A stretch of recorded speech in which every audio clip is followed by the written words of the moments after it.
What's up, what's up, what's up? Welcome to Whatever We Want with J and K. She is K, Laila Ali. And he is J. Jamal Sterling. Before the show starts, we always argue about who's going to open us up because I hate opening us up. And Khalilah feels like she always opens us up. I mean, I do most of the time. So I opened us up today. It was extraordinary. I'll just love you guys to comment on how well my opens go because I won't be doing it for another month. But you know what it is? It's not even like I'm trying to pass a chore over to you. I really ask you to do it because I know I talk a lot. You don't say. Don't you do this. Don't you do this. I know I talk a lot. So understand. I told you at the top of the season, I'm very cognizant of that. And I'm trying to, what, are you about to take a note? I know. I have a whole bunch of stuff that I should have put away before the show. And, I didn't organize my space. Can y'all tell we're all the way together today? So, okay, you just came back from another Lions game. How did y'all do today? I guess that's my answer. Yeah. The Lions did, as we usually start off, as blazing hot, 3 touchdowns right off the start. And Miami slowly climbed their way back in and won by 3 points. But the good news is that Chicago also lost. You go to hell. So you can't talk shit. But the Saints won today, like blew out another team, and they don't even have a quarterback. Yeah, I heard they've been having an interesting season. So the Bears and the Lions will probably be sitting on the sidelines together come playoff time. Watching like this, like looking like Sealy. My dad actually, shout out to my dad if he's listening. His birthday was this past weekend. Looking super smooth. Yeah, he turned 65. He actually took a solo road trip by himself to his hometown of Chicago. So shout out to my big Papa Bear who celebrated his 65th birthday. So I'm not gonna call him Papa Bear, but congratulations. Yes, I don't think that'd be appropriate. I don't think that'd be appropriate. Papa. Weird. But in other football news, because now I'm your sports analyst. Now this is weird. This has become a different type of show. Let's go for it. Well, if it helps, it's sports news that's like pop culture related. So you heard the news about Tom Brady and his Mrs. have officially finalized and filed for their divorce. Yeah. I have to ask you.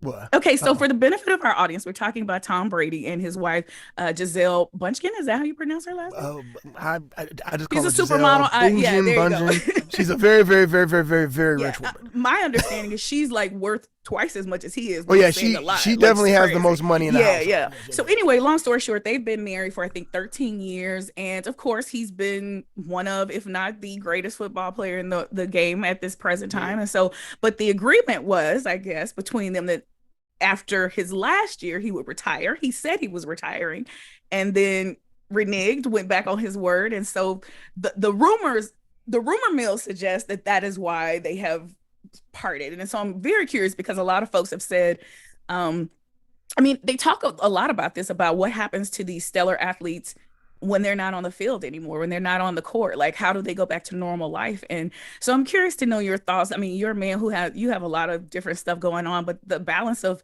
life and home, I think men are looked at differently when it comes to work-life balance. So I think this may be the weirdest situation in like sports history, just because usually with the athletes, when athletes get older, usually the time tells you it's time to leave. Right.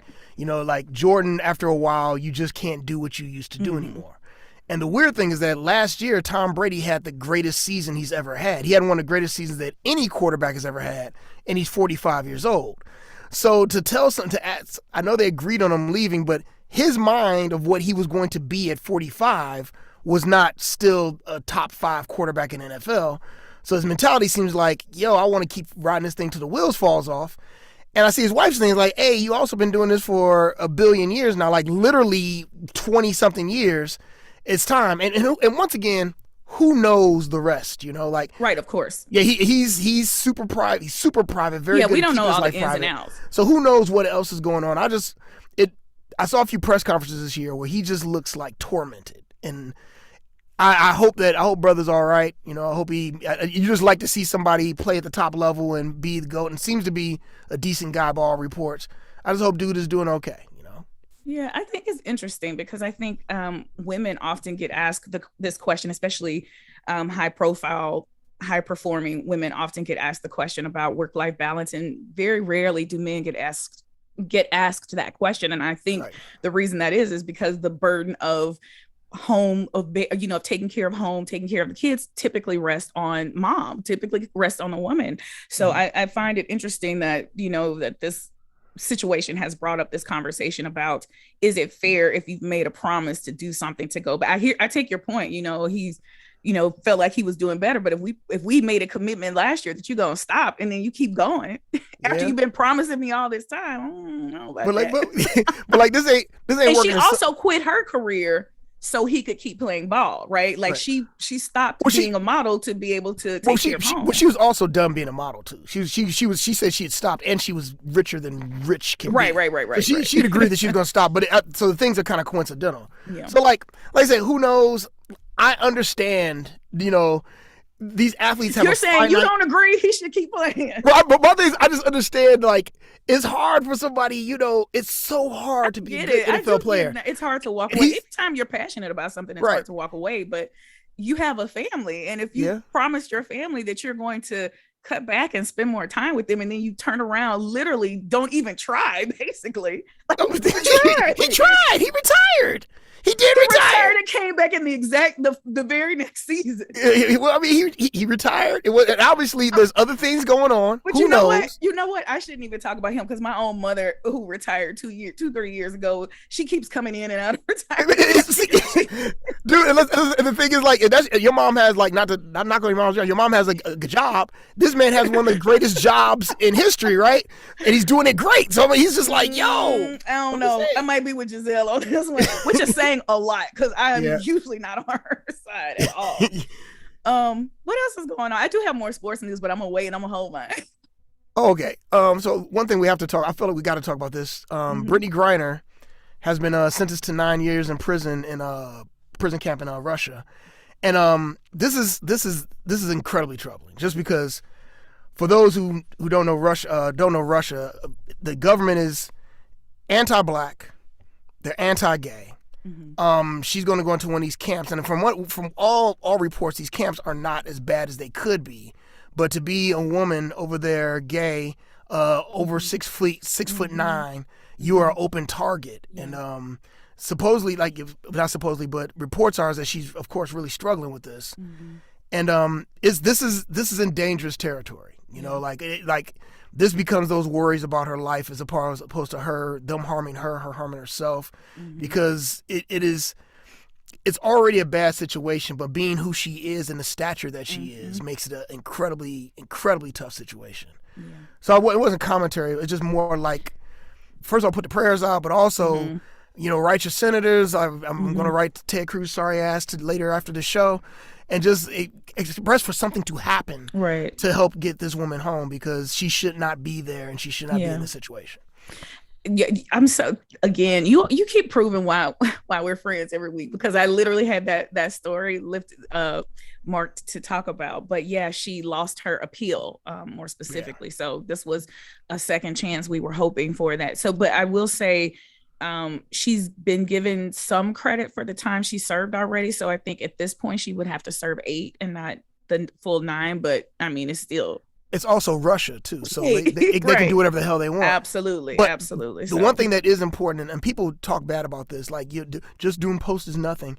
In this case, posting means something. Yeah. Because the more you keep her in the spotlight, the more value you put pressure, and there's value on her being in the spotlight. The minute she faces the back is the minute that she's in danger. I've been working with this group called Black Women United that was and I think we talked about them on the show before, but they support a number of Black women organizations and individuals, and they have been fiercely, working to support Brittney. And so we'll provide some resources in our show notes that allow you to both some social media graphics that you all can share, but also some links to how you can get involved and help raise your voice in support of Brittney. Because as you said, it's awful. It's awful that she's still over there. So you want more enlightening, more bright news? That's sarcasm. Yeah, what else you got? Hey guys, Elon Musk now owns Twitter. And guess what happened? Get out of my notes. Now that he owns Twitter, the N-word has jumped 500% in one day. So I'll let you comment on that because that was one of your topics. Yeah, it was on my list. And you know what? So Khalilah, admittedly, is not the most avid and active Twitter, user. Admittedly, I've got multiple Twitter accounts. I don't really tweet from very often. I have canceled my accounts. Yeah, I'm done.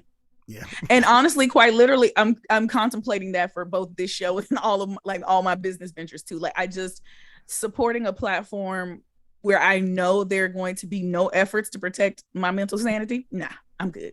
Yeah. Well, it's also this.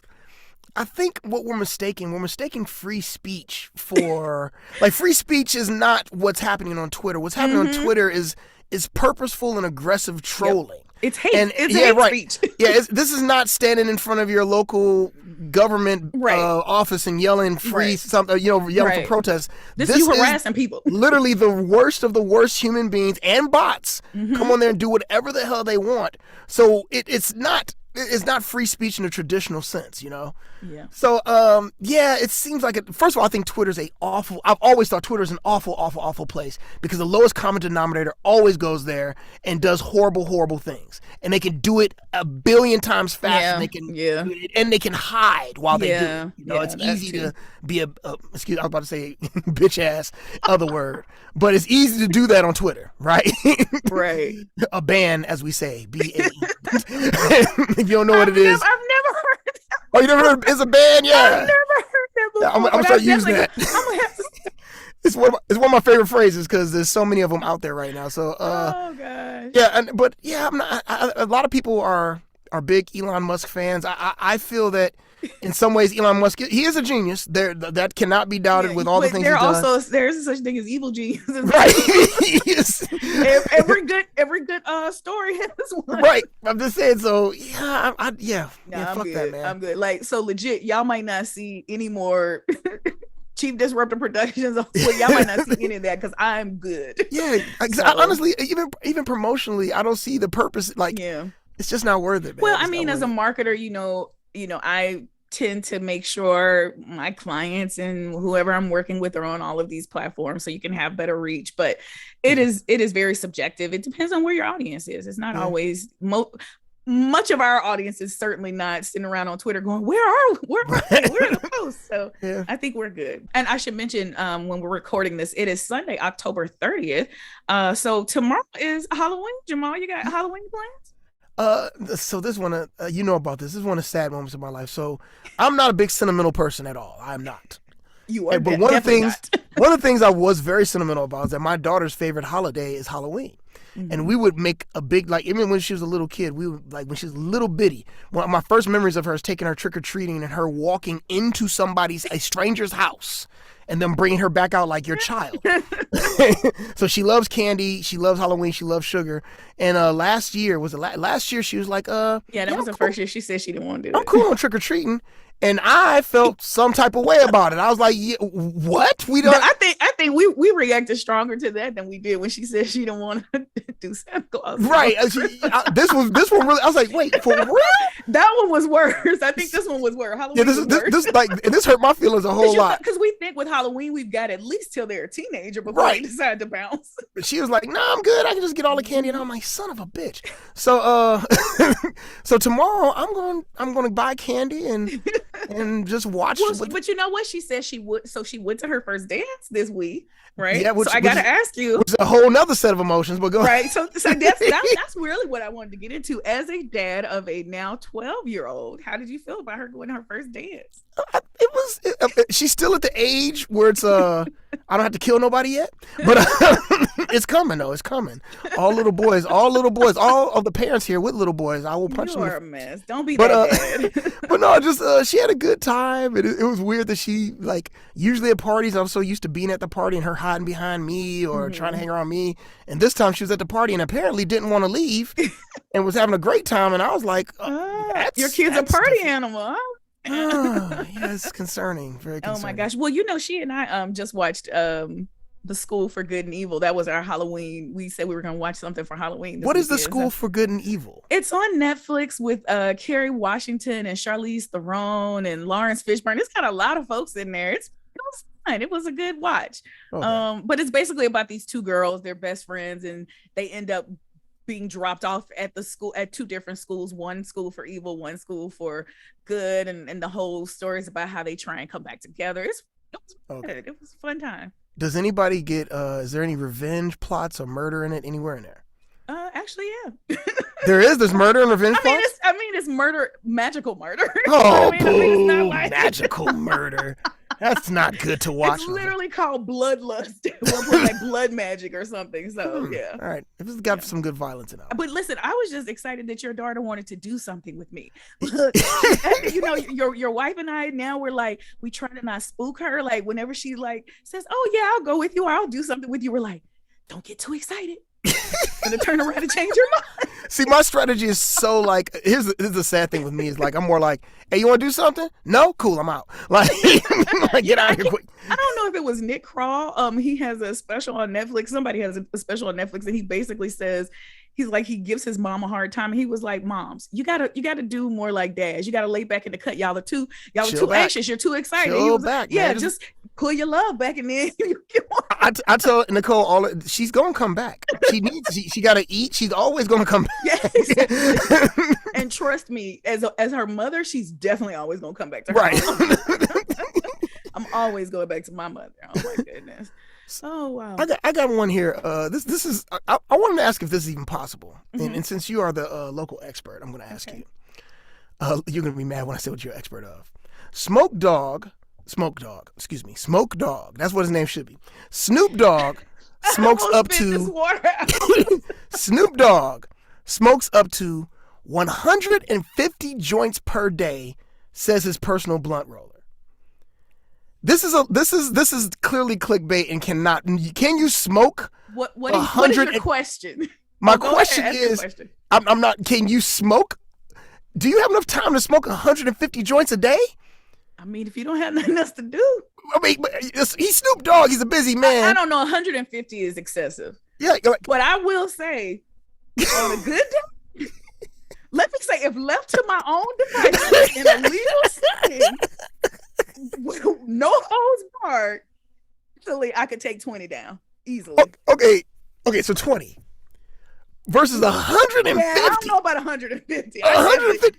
I can't. Like I will say on a regular basis, I probably one or two on the weekends, 1 or 2 a day. Well, not 1 or 2, definitely 2 on the weekends, and then during the week, like 1. Like I don't. And I may have one that I just last all day, but I just know when I smoked once, I don't understand how anybody does anything after smoking. First of all, we've talked about this. There's all kind of different strains, and different strains have different effects. So if you don't want to be in a couch lock, then you use indica, you use sativa or hybrid, so that you're not sleepy, right? Like sativa actually kind of, you're looking at me like I feel my inner Republican coming out. There's all these sativas and what happened in the old days where black people couldn't do anything. We just want alcohol. No, but even alcohol, like I see people like, yeah, I take a drink. I have a few drinks and I'm done, buddy. Yeah, me too. Yeah, I don't. 150 is. That's insane, right? That's like a lot. I don't know. Like legit, I can't imagine. Well, first of all, there are all kind of biological things that happen when you smoke. My first thing is smoking that much. My first thing is his stomach has to hurt because he's going to the bathroom that much. Wait, smoke makes you poop? I mean, if you're doing it excessively, yeah. Think about it. You're putting herbs in your body. It's roughage. It's roughage. It's the spinach of drugs. I'll say this. When I have smoked certain strains and I have smoked excessively, yes, it does make you go to the bathroom. Not always, but just certain strains too. Oh, might need to smoke some weed to get regular. All right, cool. Just drink your coffee. You all right? We know that's effective. Just because I've been talking to friends a lot about headlines and like how headlines, like the clickbait headlines, and they get you and you click on it and it's not really what it is. But this one really was what it is, and I had to click on it. Let me read you the headline. This is BBC News now. Even nuns watch porn, Pope says. Warning of risks. And I was like, what the fuck? So immediately had to pull up this article. You're like, uh-oh. Pope Francis has warned priests and nuns about the dangers of watching pornography online, saying it weakens the priestly heart. So first of all, duh. Second of all, could this really be a thing? You're like, is this a problem?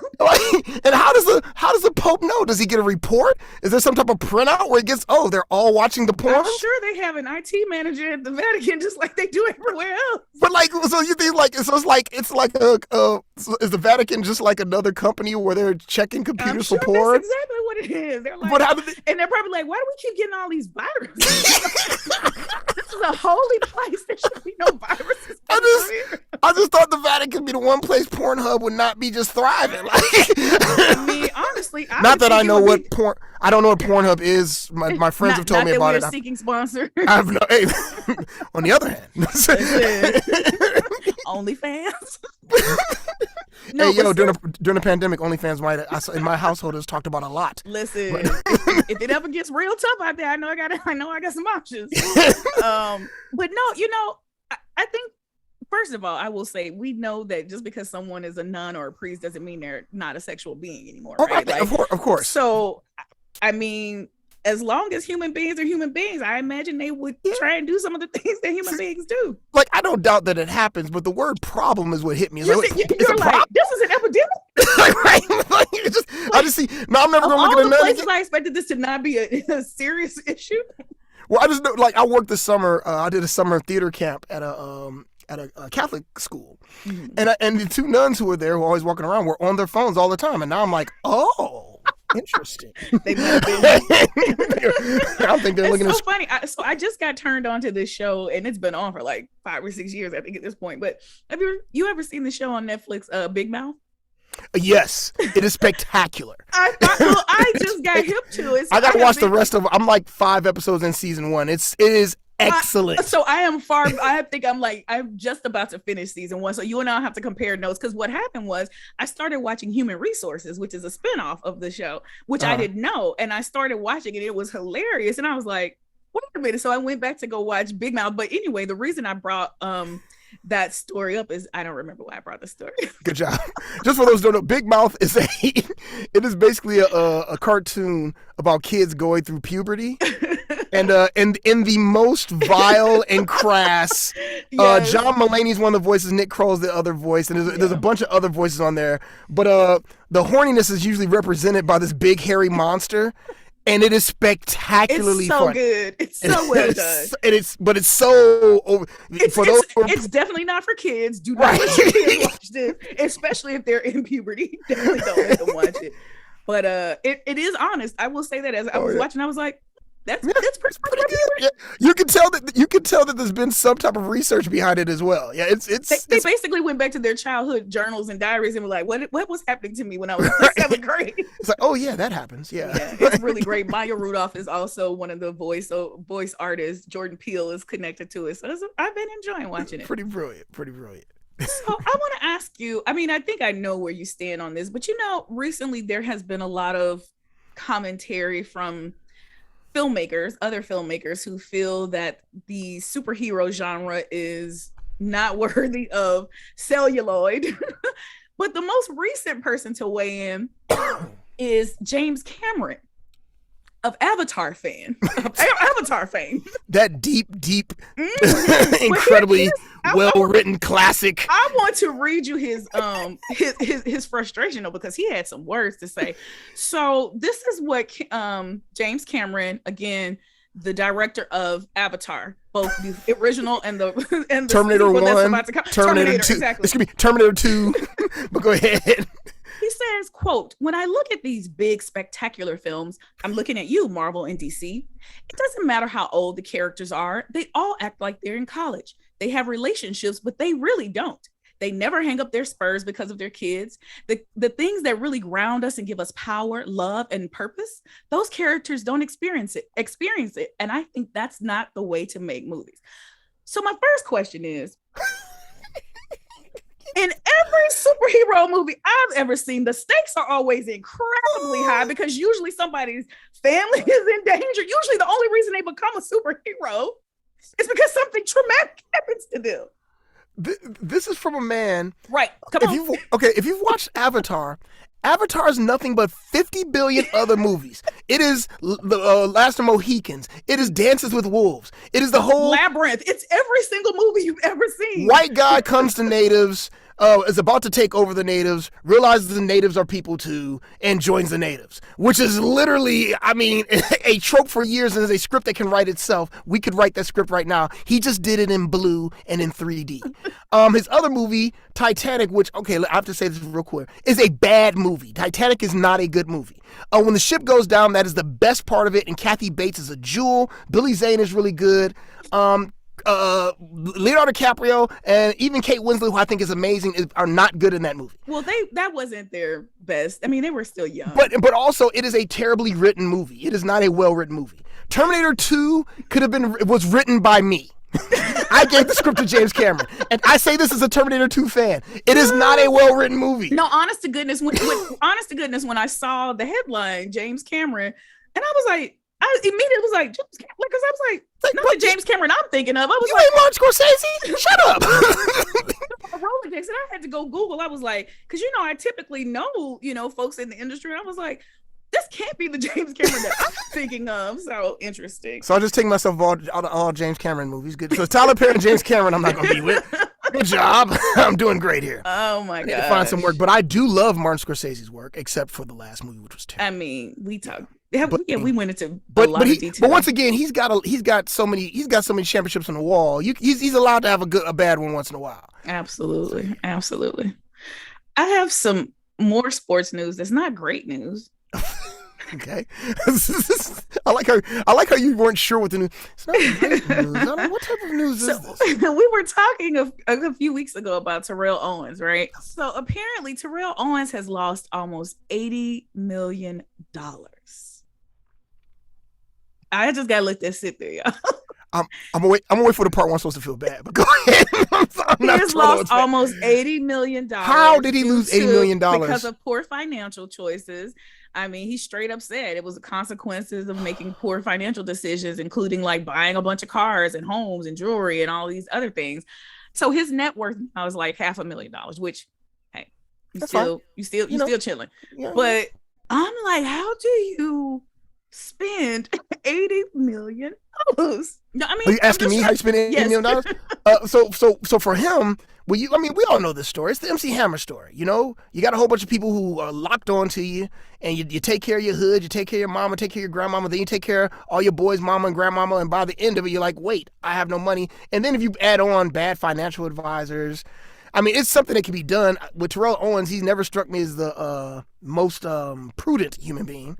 So I could see it, and I feel bad. I do feel bad. It's awful, but I'm also trying to understand. I mean, listen, people are adults. They make their own decisions, but I am curious to know if there's like I'm sure there are financial coaches that, when these young people sign up, when they get drafted, that they go through some kind of financial literacy classes or something. I don't know. But I don't know during Terrell Owens' time, but I know now definitely it happens. Like they literally put financial advisors in front of all these players for NBA and NFL and Major League Baseball to say, hey, here's how you take care of your money. But even then, it's like, I remember when I first started acting and I got my first commercial and I got a gigantic check. And I started getting gigantic checks like every month. And I'm like, because the mentality, this is how life is gonna be. What's the mentality of the worker in America, right? Mm-hmm. You assume that if I work at a job, that money's gonna come in forever. Right. And then when the money stops, my body's like, this isn't. Yeah. So I can see on a very, very small scale I'm talking about is like, you're Terrell Owens, you've been making $10 million a year for 15 years. You think, I'm good forever. I'm just trying to see how you spend dollars and have nothing to show for it. Hey man, it happened to the best of them, man. I mean, obviously, on the other side of things, I've read something recently where Tyler Perry, I guess, fired his financial people because he found out he was owed $9 million in taxes from the IRS. So, I'll diss Tyler Perry on a lot of stuff. I will not diss him on his finances. Tyler Perry's doing it the right way. He's doing it the opposite of Wesley Snipes. Yeah. he said said, I guess I read somewhere someone was saying that Oprah gave him some advice when he was, starting to amass some wealth, and was like, have whoever's counting your money, have somebody counting the money that they're counting. So in other words, you need to have accountants on top of your accounts to make sure they're not scamming you. So all right, so in other terrible news, we're just messed up news, because that's what we do. We just bring you up and bring you back down. Yeah, this episode, we're just like, let's just pull the random thing. It's very schizophrenic. It's a hodgepodge. So Nancy Pelosi's husband was attacked in his home. Apparently, this gentleman, David Pape, remains in custody and will likely save several charges, including attempted homicide and assault with a deadly weapon, as early as Monday for his walking into Nancy Pelosi's house and assaulting her husband looking for Nancy Pelosi. This man had zip ties and weapons on him as he entered the premises. The big call now, and to make this political, because it is political, is for Republicans to denounce this. And we actually had Kevin McCarthy on this morning finally denouncing this. But this is what happens when you vilify somebody over years and years and years, and those people watching that person being vilified and believe the vilification, Like me and my wife were talking last night, and I'm trying to figure out, what has Nancy Pelosi actually ever done to anybody? Like, it's one of those things that you can't even really point to real issues that she's done. Anything, she hasn't taken the right to abortion, or she hasn't taken your civil rights like other places. And even with them, it's also not good to attack Supreme Court justice or anything.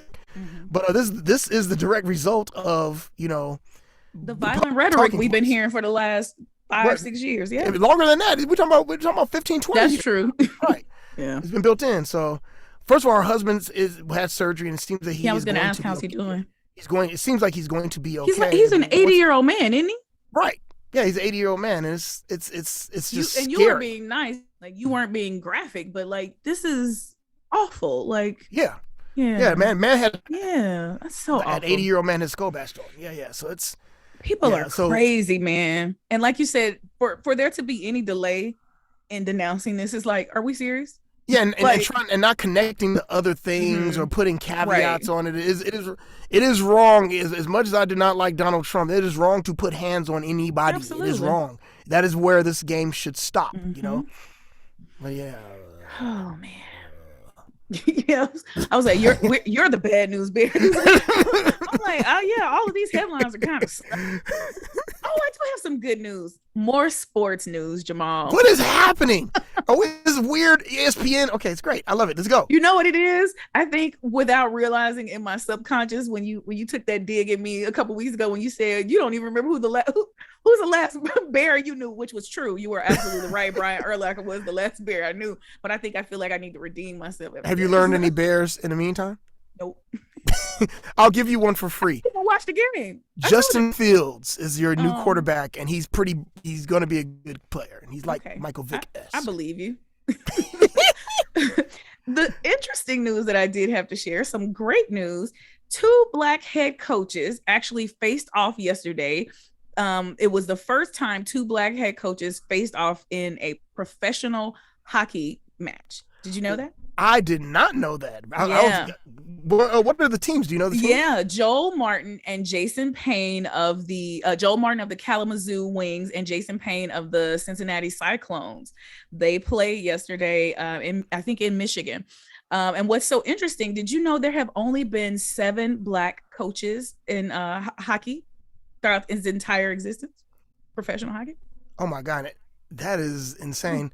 Yeah. And the first one, he was a coach for Chicago Blackhawks, but also it was in the 90s. It was the late 90s when he was hired. So we're talking about people who are brand new into this. It's so interesting. Yeah, that's weird. I wonder how. It's funny, the thing about the access to hockey. So it's not as easy as like picking up a basketball or being able to pick up football, because there's not as much equipment needed. I was going to ask you grew up in a snow, weather, cold place. Did you play hockey when you were a kid?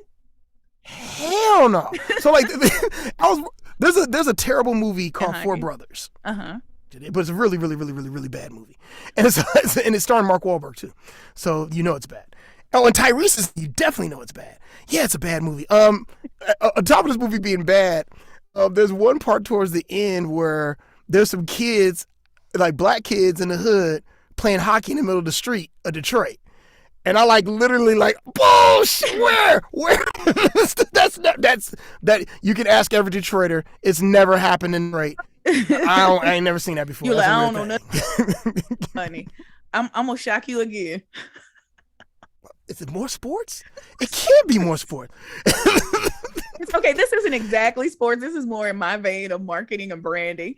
But apparently, when Muhammad Ali was alive, he, I guess, signed an agreement with some organization, and they have a trademark on his name. So Laila Ali is, of course, trying to get ready to do some work, and this company is attempting to bar her.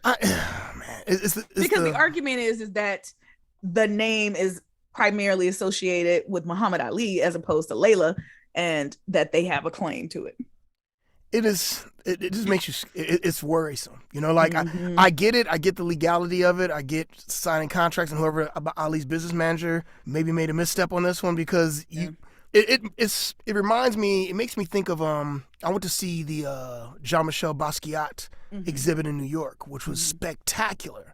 But the thing about the exhibit is that it was curated by his family. Because his family, his father had great control over his career, and everything was understood that if anything ever happened to him, everything goes to the family, you know? So they have the rights over all of his likenesses. They have the rights over all of his artwork, or any way that he's being marketed is for him. And it's designed in the family to be like that, you know? So this makes me feel like, I wish that Ali's family would have had, or Ali would have had much forethought. And, you know, Ali, as he got up there in age. I was going to say, and some folks have said that this company potentially took advantage of him when he had Parkinson's, and long before we even knew he had Parkinson's, it's possible that he likely had brain damage. So, so some folks are saying that he took advantage. And to your point, I think it's so icky. Yeah. A person shouldn't have to fight you to literally use their own name. Well, I mean, it was like it reminds me of the Dave Chappelle thing when he's talking about he did a speech about them taking Chappelle's show. Yep. And he's like, yeah, it's legal, but is it right? Right. You know, that exactly. Is it right that my work, that he said, yes, I signed a contract when I was 26 years old. Right. But is it right that my work that you're making, it costs you nothing to distribute this? You get all this money from it, and I, who he quite literally went crazy doing it. He's like, you're not gonna pay me for this? Yeah. So. Yeah, I just think it's shitty. Yes. I'm trying to cut down on my cursing, but it's crappy. It's just terrible. Yeah, I'll make that a New Year's resolution for later. Like, cussing, I'm not gonna win. It's cool. Oh Lord. Well, sir, before we start to wind down here, I guess we need do you have a For the Culture for the week? For the culture, I do not, because I'm a bad black person.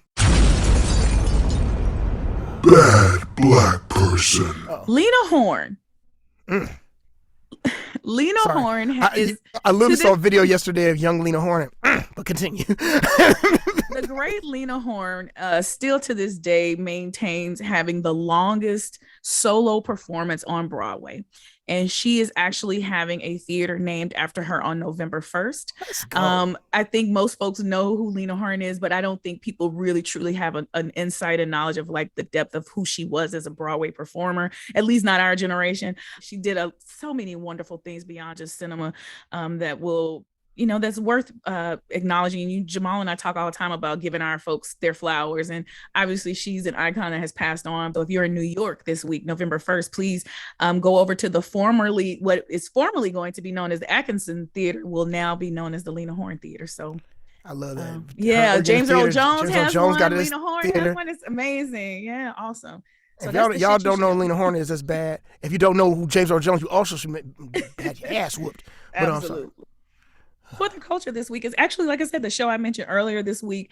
I watched it with my goddaughter. She's 12 going on 40. So she's a good judge of if something is silly or lame or corny or whatever. And she and I both loved it. It was cool because there's something for adults, but also if you got young people, you don't have to worry that there's something inappropriate for them, but it's not so kiddish that like your teens or your preteens won't enjoy it. We had a great time watching it together, and we're starting to get into that holiday season, and as Jamal said, like some kids they don't want to go trick-or-treating or whatever, so we're trying to find he's having it's okay, you're gonna be okay. Try come back not around. to cry over here. It's great. Come back around, don't you worry. But yeah, so create memories with your kids. Jamal talked last week about taking time and being present with your kids, and I can tell you, I think all of us know to this day, some of my happiest memories are the random times with my parents, with my siblings, or what have you. So and it's little things like us watching corny movies together and watching corny TV shows. So part of the reason we always do For the Culture is obviously to lift up our culture, but it's also to find a way to connect with the people that we love. So grab some young people, grab some old people in your family, and sit down and watch The School for Good and Evil on Netflix. It stars Kerry Washington, Lawrence Fishburne, there are a bunch of other folks. So check it out. It's pretty good. We are barreling through October, Jamal. I can't believe it. It's already November is upon us. So we got a lot to be thankful for as we get close to the end of the year. But anyway, Jamal, say goodbye to the people. Goodbye to the people. Thank y'all for coming out. Good night. God bless. If you are sticking around for the bonus content, that happens right now.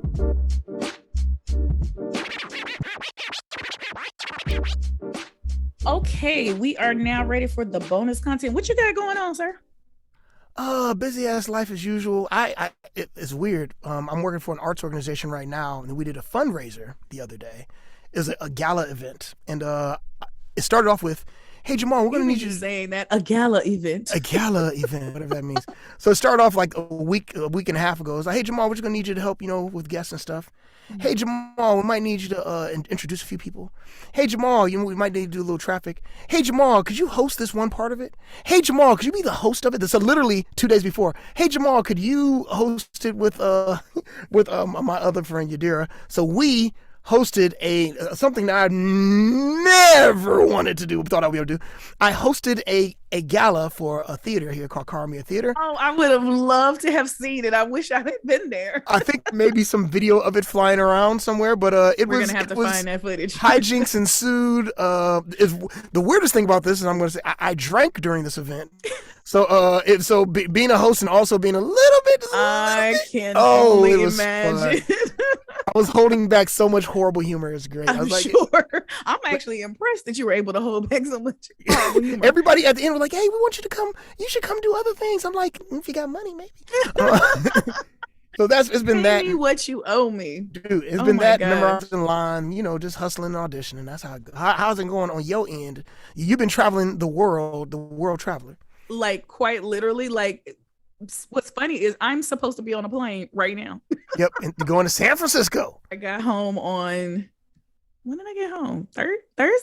Thursday afternoon, and I was like, by Friday, I was like, I'm not going to San Francisco. Sunday, I was like, I cannot get on another plane. I have literally been living out of a suitcase since July, and I love to travel. You know this. I love to travel, but I'm like, it's just too much. So I just needed a minute. And then Nicole kept going, "Oh, you better go." I was like, I'm not flying to San Francisco because I only have to go. I'm going to meet with the clients, with somebody for my client, and it's like a 30-minute meeting. You're going to fly to a whole nother city. So your wife is like, "You should." I was like, this is not good. This isn't prudent. As we were talking about being financially prudent. This is not prudent. Oh. I was like, we can do this call over Zoom. I feel like this can happen on Zoom. Oh man. But honestly, it's just been, life is busy. Parenting my parents as they're getting older. That is an interesting experience. Is this gonna be on Facebook? Is this gonna be put live? I don't know. Okay. I'm not gonna say anything more than that, other than if you're 40s and your mid 40s, y'all understand. Well, it's a weird phenomenon when you're just like, say things to your parents, you sit up there like, but you used to when you're the one who are having to give advice and counseling, you're like, this does not feel like the natural order of things. Let me make fun of my mama for a second. So my mama, Cynthia French, who I love a lot. Hey, Miss French. So she's never gonna hear this, or my aunties might end up playing it for her, and then I'll get in trouble. My mother you heard this story before. My mother came up to me, she called me, she's like, "Hey, I need to get a new phone." And I said, you need to get a new phone. What do you need a new phone for? I need a business phone. Mama, you need a business phone. You need a business phone? What business do you have? You need a business phone for CBS Good Morning? What do you And she said she needs a burner phone for her. So she's like, I need a business phone for my business because I want to make sure I can get email on both my phones. And I was like, well, Mom, you can get email on the same phone. Mm-hmm. And she's like, first she said, no, you can't. I was like, yeah, you definitely can. And she said, well, I can only do that on my computer. I said, Mom, your phone is just a little computer. Like, you literally can put, and so I go through this is my favorite in quotes thing about being an adult dealing with your parents. So I give her all this advice, and at the end she's like, oh yeah, you're fine. You're right. Not going to get another phone. So I bought another phone. Son of a bitch. Like, what are you talking about? You bought another phone? I bought another phone for and now I need you to come set it up. But then she came to the house. I was like, hey, Mom, see? There's both my emails. I've got 4 emails all on one phone. On one phone? 4 emails. If you had to get a new phone every time you got a new email, my Lord. But the thing is, she just wanted a new phone. Mom, you just wanted a new phone, damn it. That's all you wanted. Just say you want a new phone. Meanwhile, my father texted our whole family. We have a family thread. Use my phone as a remote control at the hotel. We were like, okay. Welcome to 2008. Congrats, sir. Wait till you find out there are some hotels where you can use your phone to unlock the door. You're gonna be like, what is this sci-fi thing I'm into? Oh, I got something that pisses me off about. What's that? Yo, real talk. If you were talking to somebody on cutting up. I want to hear this because you're angry. Say okay, that again. Can you hear me now? Can you hear me now? Ahead. Can you hear me now? If you're talking to somebody on the phone and you have them on speakerphone, unless you're trying to do them dirty, let them know they're on speakerphone. It is too. This is another thing my mother is incredibly guilty of, just having a speakerphone. So you know the movie, what's the name of the play? The play made by the creators of South Park, Book of Mormon. Oh, yeah. My mother, I was like, hey, you should go see Book of Mormon. I was like, yeah, but you shouldn't take my auntie to see it. She totally would not be interested. Mm-hmm. Shouldn't. And she's like, why wouldn't I take your auntie? I was like, oh, it's just not. She'd be offended. Yeah, my aunties, my aunties goes to church a lot. She'd be offended. It's not her type of thing. She's a good Christian lady. We don't want My mother's like, what you saying? You saying that I don't go to church? I was like, Mom, I'm not saying that at all. She said, we're aunties right here, and she can hear you. I'm like, why you do that, lady? Why you? You're thinking of all the things you can say to your mama and get away with. And now my aunt sitting there with the boo-boo face like this. I hate this. Like, I'm so disappointed. Disappointed in you watching this satanic and not taking me. I'm like, thanks, Mom. Thank you a lot. Oh, God. So, yeah. But, seriously, you put people on speakerphone and don't tell them that you're a bad human being. Don't do that. That's terrible. Don't do that ever. My mother called me this morning asking me, she was like, I have this document. Oh, say it again because say it one more time. Sorry, I was saying my mother called me this morning because she needed help signing a document. And I was like, I don't shouldn't be hard.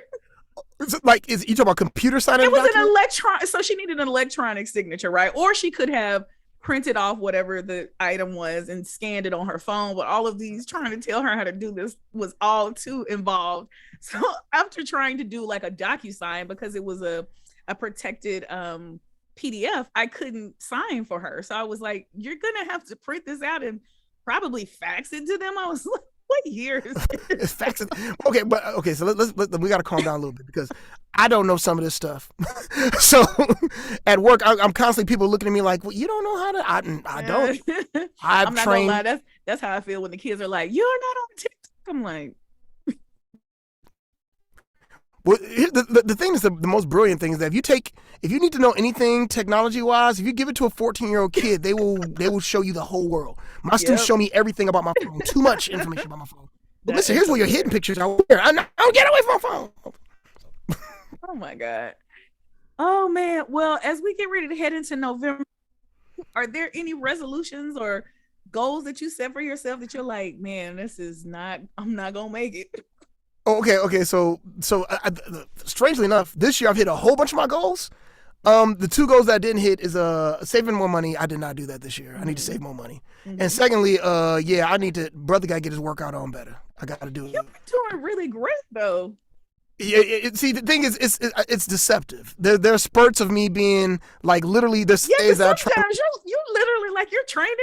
You're in the Yeah, but then like, see, I don't have any. There's no medium. It's for me. It's like you or hey yo, can I put some cake on top of that But pizza you know what? and wrap it together? You and I are cut from this is the Aries thing in us. We either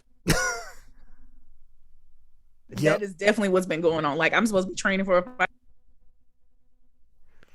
Traveling as an excuse, but Yeah, I'm not mad about the fact that I don't have time to work out. Well, see, for me, it's like I haven't said this out loud to you. I've said to you, but nobody else. I was training through a marathon. I brought it down to half a marathon because I don't want to die. I mean, yeah, 26 miles is crazy. I was training for a half. Yeah, so I was training for a half marathon, and then I ran 12 miles, and I survived. Then I tried running the 14 miles, and literally it was the saddest. So one time, to tell you something about me and Kay's relationship. One time, me and Kay were in New York, and we were sitting in a park, and we were watching people jog, and we were making fun of people as they jog, just the looks on their faces. And then we realized that how much we look when we jog, because we're just sitting our asses on a bench doing nothing. So the whole point being is that I was training for this marathon, and I did 12 miles the week before, and I did it okay. This 14-mile run, I ran 7 of it. Mm-hmm. Then I walked the next 3. And the last 4 miles this is literally what happened. The last 4 miles is my ass crawling to a bench, sitting down for 10 minutes, getting up, and then like walking another mile, sitting down the bench. But the whole time my body's like, what the hell are you doing? I'm not gonna lie. I'm really concerned that's what's gonna happen to me at this 5K. I was like, I have not trained at all, and I was like, I feel like I know I can run consistently without dying for about 5 to 6 minutes. I just don't know if I can survive beyond that. And I'm like, how many miles is a 5K? Might be a walk run. Is a 5K 3 miles? Yeah, it's not that many. You can do 3. You can do 3. You can train for like if you got to get from 3. When you got to do the 5K, when is it? Or the 13th, I can't remember. It's okay, definitely like it's either the 11th or the 13th of December. Of December? Mm-hmm. It's a hot chocolate run. It's in Phoenix. Oh yeah, so it's warmer. Okay, yeah. So yeah. So you can get up to 3 miles in a. I mean, it's 6 weeks, so I could. All you gotta do just a month. Just a mile. Skip a day. I mean, I will say the training program that I was on was only an 8 weeks. I could technically do my same training, go through 6 weeks, then use the 5K as the last class, so to speak. Well, for me, I was just know like when I started the marathon training, like the first training session was a mile, and that mile was me dying. Mm-hmm. It was literally me praying to Jesus that I could get through this mile. And then after a month, I was running 3 miles. My body was like, all right, we can do 3 miles. And now it feels weird. I need to knock on some wood somewhere. Now it feels weird to me if I don't do at least 3 miles. Like 3 miles is pretty much like a standard run for me. And which is weird to say because in July, a mile was like a marathon to me. So you got this. You could do that. Because you have muscle memory now. So yeah. Your body gets used to it or whatever. But when you stop, that's when it sucks. So, and I stopped last week. So we'll see what happens this week. It's anybody's guess. Well, sir. I'm exhausted.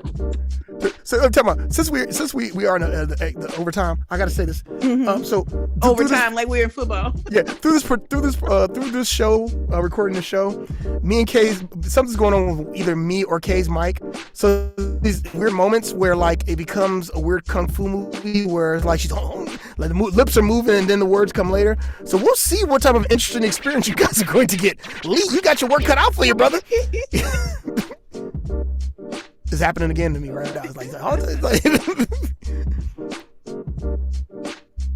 Jamal, say goodbye to the people. Goodbye to the people. Thank y'all for tuning in and joining us for the bonus content of Whatever We Want with J&K. You can find us on Instagram. We don't know if we're staying on Twitter. We'll come back to y'all and let y'all know about that. But you can definitely find us on Instagram or Facebook at Chief Disruptor Productions. As we mentioned, the audio version of the show drops every Friday on your favorite podcast streaming platform.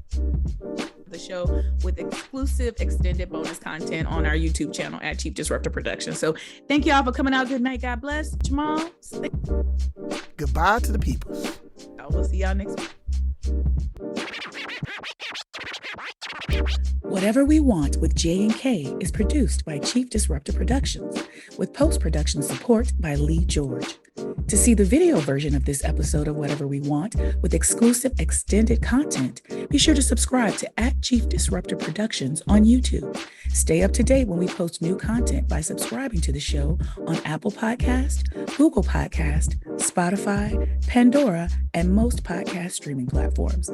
And don't forget to follow us on Instagram and Facebook @Chief Disruptor Productions and share your recommendations for viewer topics. See y'all next week.